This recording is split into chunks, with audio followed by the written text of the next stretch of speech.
Bienvenue à la mini-méditation du mercredi de l'Institut Biblique Belle. La semaine dernière, nous avons appris que nous devons nous soumettre à toutes les institutions humaines, et pour des raisons divines. Reste à savoir avec quelle attitude. Quand on y pense, notre relation à l'autorité humaine, et notamment aux autorités politiques, n'est pas toujours des plus naturelles, ni des plus faciles. En effet, nos paroles, ou ne serait-ce que nos pensées, dévoilent que nous avons souvent un certain mépris des autorités que Dieu a pourtant mis en place. Nous faisons souvent preuve de nonchalance, voire même de réticence à s'y soumettre. Nous donnons parfois comme excuse que ces autorités ne se soumettent pas elles-mêmes à Dieu et que, à leur tour, elles ne méritent pas qu'on s'y soumette non plus. Mais au travers des passages vus lors des 2 dernières mini-méditations, notre Seigneur a commencé à corriger notre manière de percevoir ces autorités, ainsi que notre attitude à leur égard. N'hésitez pas à les visionner pour en avoir un rappel. Et dans les versets suivants, Dieu reprend le principe général qu'il nous a donné en 1 Pierre 2, au verset 11 et 12.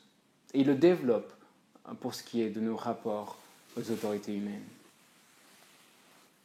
En effet, c'est la volonté de Dieu qu'en pratiquant le bien, vous réduisiez au silence l'ignorance des hommes dépourvus de bon sens.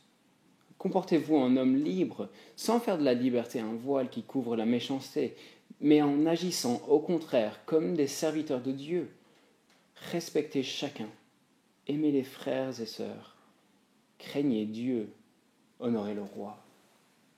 Au verset 12, nous avions vu que, de manière générale, nous sommes appelés à avoir une bonne conduite au milieu des non-croyants, pour que là même où ils nous calomnient, comme si nous faisions le mal, ils remarquent notre belle manière d'agir et qu'ils finissent par rendre gloire à Dieu lorsque Jésus reviendra.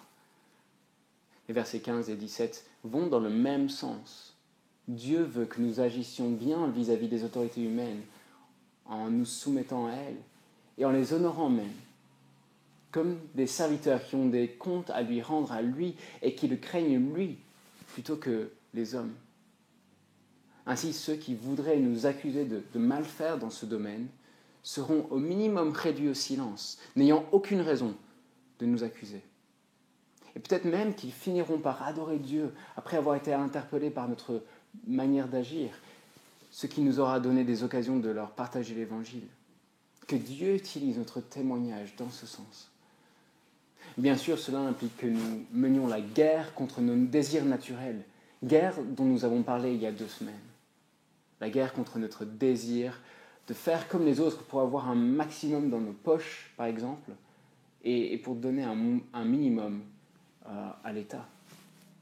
Et la guerre contre notre désir de calomnier le roi ou nos ministres devant les autres, plutôt que de les honorer.